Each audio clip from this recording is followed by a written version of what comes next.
Welcome into the Heat Report by Chat Sports, and today is NBA free agency day one, and we have a loaded show for you guys on the Heat Report, and it all starts around James Harden. Man, he opted in with the 76ers yesterday, and it was reported by Woj and Shams that they are working on a trade, and Shams even mentioned the Miami Heat, so should the Heat trade for James Harden? Is Gabe Vincent leaving in free agents? We have an update on him from Barry Jackson, and then lastly, Max Strus. Are the Heat going to do a sign-in trade with the Cleveland Cavaliers? Yeah, the Cavaliers. That is all on today's show, and we start off just briefly mentioning Gabe Vincent. This is what Barry Jackson of the Miami Herald had to tweet this morning. He said, per source, he has made an offer for Vincent similar to the structure of Caleb Martin's 3-year deal, but for a bit more money, more than $7 million per year for Gabe. It did not move the needle. Vincent's return is looking less likely unless Heat raises his offer. Free agency begins at 6 p.m. We'll break down that more in depth, but I did want to also flash what Max Strus, the update is per Barry Jackson. He has spoken to Cleveland on a third team about a sign-in trade involving Strus. With Strus going back to the Cavs in this scenario, Heat would get back small assets, not a player, probably just like a second-round pick or something. We'll break that down more in depth in a second as well. But first, you guys answered the call yesterday. We were trailing by about 90 subs to Mavericks today in our sub battle, and you flipped the script.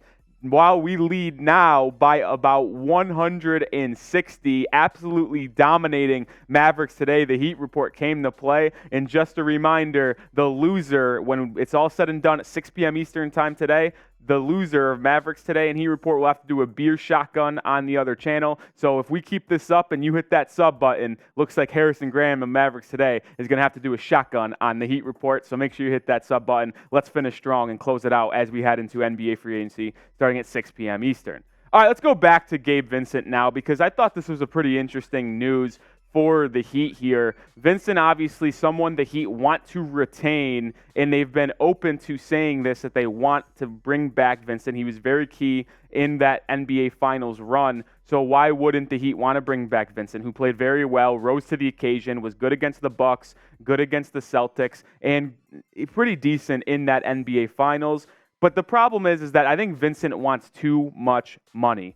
He wants starting point guard money, and the Heat view him as a backup point guard. That's what that just a little bit over $7 million per year shows them. The Heat value Gabe Vincent as a backup point guard, someone who will give you 22, 23 minutes a game off the bench, or if your starting point guard is injured, he could come and make a difference. That's how the Heat value him. Vincent himself values himself as a starting point guard in this league. Keep your eye out on Houston if they don't get Fred VanVleet. Keep your eye out on Toronto. Keep your eye out on, I don't know, I think Toronto and, Houston would be the two best teams for Vincent where he can get that starting point guard money and role. But Vincent looking more and more unlikely to come back and play for the Miami Heat unless the Heat up their offer to maybe $12 million a year, like 3 for 36.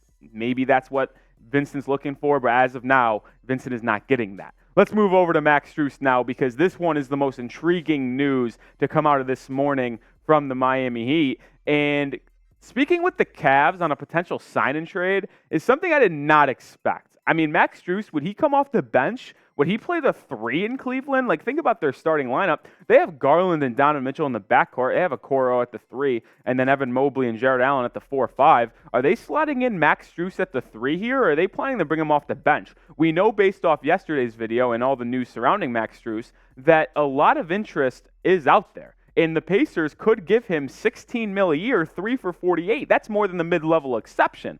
So if that's the case, why would the Cavs go in and spend all that money on a backup player, like someone coming off the bench? I get shooting as a premium in the NBA, but I don't see why the Cavs would want him unless they're slotting him in at the 3 spot to start in between the 2 guards and the 2 big men. But either way, I mentioned it earlier, I think the Heat would definitely get a second-round pick back in the Max Strus to Cleveland deal if it happens. but I don't think you're getting a player. I think it's just 1 second-round pick that he would be lucky to get really anything back from Max Strus because it's pretty much well known that he's leaving, and he's just too pricey for the Miami Heat. So look for the Heat to potentially replace Strus and Vincent in free agency on vet minimum deals because they don't have a lot of cap space. But now let's dive in to James Harden. And should the Heat trade for the former All-NBA, former MVP guard? NBA insider Shams Charania linked the Heat to the 76ers guard. But the NBA Twitter world went on fire when Adrian Wojnarowski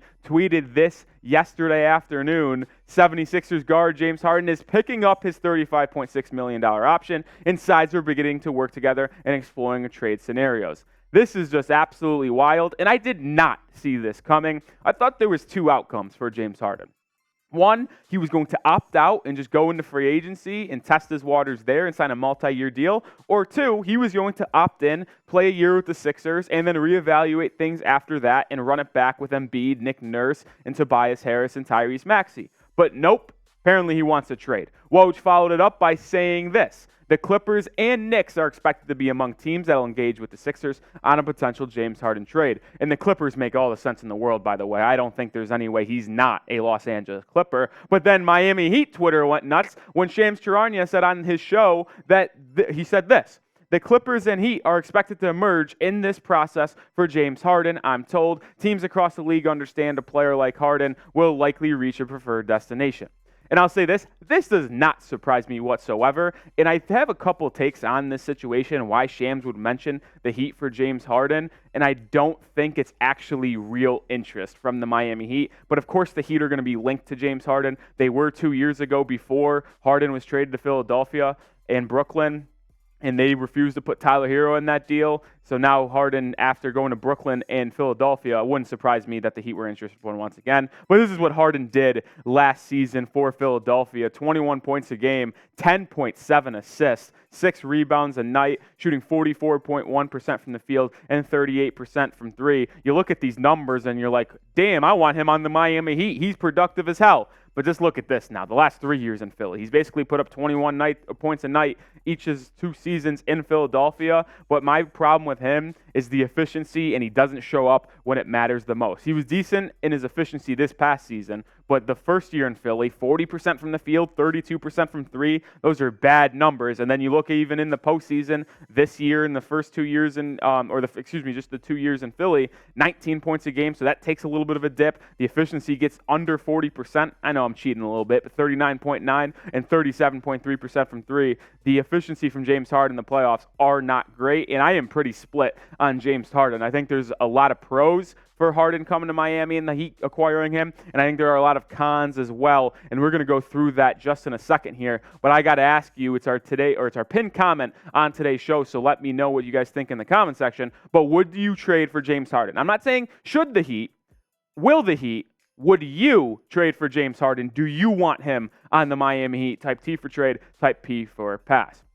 I got 4 reasons why I'm in on James Harden, 4 reasons why I'm out. We'll start with why I'm in. And it's number one, he would be the third option. If you look back into his basically entire career outside of OKC, where he started, he would be the 1 or the 2. He was the 1 on Houston. He's been on the 2 for Philadelphia the past couple of years. I guess he was kind of that 2-3 hybrid in Brooklyn, but that was such a weird time. Kyrie, Harden, and KD never really even played together, so I don't even count that time for him. But he would be the third option. So there's not a lot of weight on his shoulders. Jimmy and Bam would be able to carry the workload, so Harden would be able to do what he does great, which is play make, distribute, draw attention as the third option, which we know the Heat need a consistent third scoring guard. So if they get that with James Harden and he's effective as the third guy rather than the 1 or the 2, he could be really effective for the Miami Heat. Number 2 reason why I'm in, he's a reliable regular season player. You saw his stats, putting up 21, 10.7 assists, and 6 rebounds in the regular season is unbelievable. He's getting triple-doubles on a nightly basis almost. That would be very impactful for the Miami Heat. I mean, the Heat obviously has made the NBA Finals, but let's not kid ourselves. They were the 8th seed. They were 3 minutes away from not even making the playoffs, losing at home to the Chicago Bulls in the play-in. So there's a reason why the Heat need to get better in the regular season. Jimmy and Bam can turn up and play with anyone in the postseason, but they need to actually be good in the regular season too. James Harden would be able to provide you with a 60 games a year of being one of the best players in the regular season, an all-star. He'd be able to do that. Another reason why I'm in, it would unlock another level of Bam Adebayo. The James Harden and Bam pick and rolls would feed families. Just look at what he did with Clint Capella in Houston. I know it's a different Harden, but Capella made a career off being the roller for James Harden. They didn't run a lot of pick and rolls with Joel Embiid in Philadelphia, which was kind of surprising to me. They would definitely do that in Miami. Bam would take another leap offensively because of himself just getting put in that pick and roll situation with James Harden.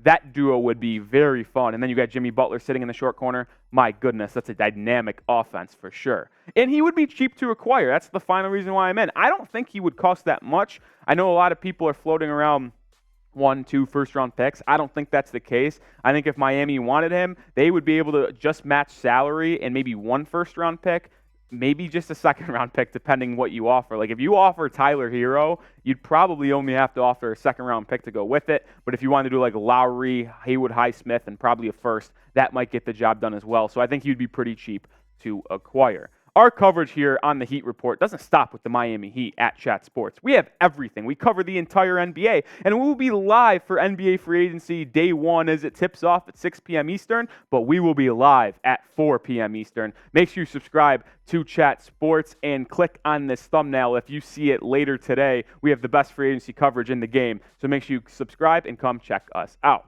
Now, why I'm out on James Harden, 1, he's a playoff choker. I already mentioned it with those stats on screen. He has never been able to get the job done in the postseason as the number 1 option, as a number 2 option in Philadelphia. His efficiency goes down. He's not the best defender. It seems like he checks out and is a mentally weak player when it comes to playing in that postseason. And we know the Heat are always playing in the biggest moments. So if they're going to get a player to help them get over the top, they have to have that dog in them. They have to be willing to step up when the brights are the lightest and make plays. And I'm nervous that James Harden wouldn't be able to do that. That's probably the main reason why I'm split on Harden. Everything else, I'm in. Playoff struggles, I'm out. Now, he is also on a 1-year deal, and the Heat would not be able to extend him if they traded for him.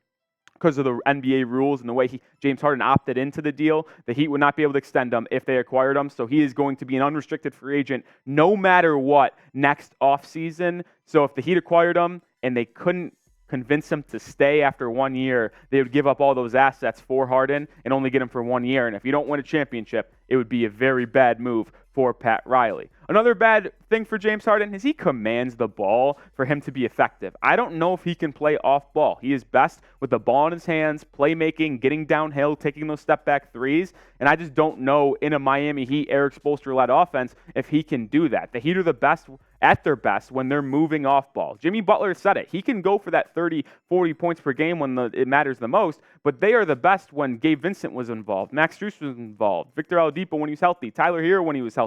They were the best when they were getting involved, not one man doing the entire show, and I'm afraid that that's what it would be for James Harden in Miami for him to be effective, him commanding the ball. And I don't think he fits Heat culture one bit. I saw a funny tweet yesterday. It made me laugh that if he was actually in Miami and when he got that first newsletter of his diet in workout and conditioning plan, he would shit bricks because I don't think he would be able to handle the Heat culture you have to be in and the Heat, the shape you have to be in to play for the Miami Heat. Bam Adebayo, Jimmy Butler, and I think it was Caleb Martin ran like 3 of the most miles ran out of the entire NBA. You have to be in a special type of shape to play for the Heat, and I don't know if James Harden will be able to cut out for that Heat culture.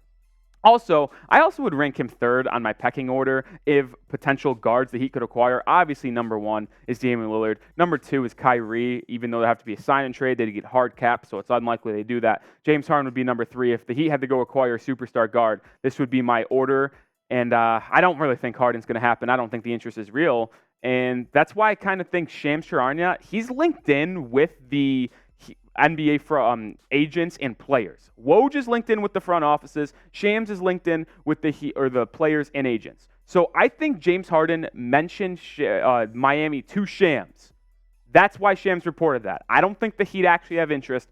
Harden floated out Miami to get leverage and to potentially list them out there as a team he would like to go play for. But I don't think Miami has the interest in Harden. I think they've got their sights on Damian Lillard, and that's all. I don't think they would pivot to James Harden, and I certainly do not think Pat Riley would be willing to pay that tax. Mickey Arison would pay that tax for 1 year of James Harden. Before we close out here, I do want to give a nice little free agency update for your Miami Heat, as Day 1 is today at 6 p.m. Eastern time, and the Heat do not have the most cap space. They are very up against the wall of that second apron where they'd have a massive tax bill with that new CBA coming around. So I don't think they will be attacking free agents early. You're going to have to be patient, Heat fans. You're going to have to sit back. The Heat will let the market play out and sign low, cheap veterans in the second wave of free agency. So don't get upset if Miami does not sign anyone today or tomorrow. I think it might be a long free agency as the Heat wait for a potential Damian Lillard trade. But these are 5 guys that are sneaky free agent targets I'd love to target. PJ Washington's a pipe dream. He's a restricted free agent in Charlotte, and they probably wouldn't let him go, and he'd probably be too expensive for Miami, but he would be a perfect 4 next to Bam Adebayo. Cam Reddish, clutch client, probably not coming to Miami, but I do like his ability, and I like the Heat's developmental system to get the best out of the former lottery pick. Dennis Smith Jr., I think, could be a realistic signing here to be a backup point guard for whether it be Kyle Lowry or Damian Lillard. He could be signed for the vet min in that second wave. I love Dennis Smith Jr. He plays really good defense now. He's a reformed basketball player. He'd fit really well. Mo Bamba, I don't think he's going to sign for a minimum, but he'd be a great backup big defensive guy who can also shoot a little bit. He'd be a great backup to Bam Adebayo. And Jay Crowder, a reunion. I would not be surprised if Crowder signed for the minimum back to Miami to be that starting power forward in between Jimmy and Bam, which he was obviously part of that bubble run that they got to the NBA Finals. That's going to do it for today's show. Appreciate y'all tuning in and staying throughout the video if you are here. So if you are here, subscribe. We'll be here all free agency long. Go Heat, and let's some fireworks pop off today for the Heat.